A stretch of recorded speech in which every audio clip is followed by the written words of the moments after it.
Alright, well that's when you know you got maple syrup. It's not really a boil. It's kind of a frothy top. That's when you shut it off. I had it outside for 4.5, 5 hours. 23 gallons. Yeah, what's it, 23?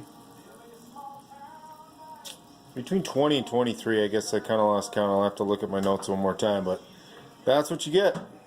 The buckets were out for a week. I came up and collected them. Took me about 45 minutes to get it all back to the cabin.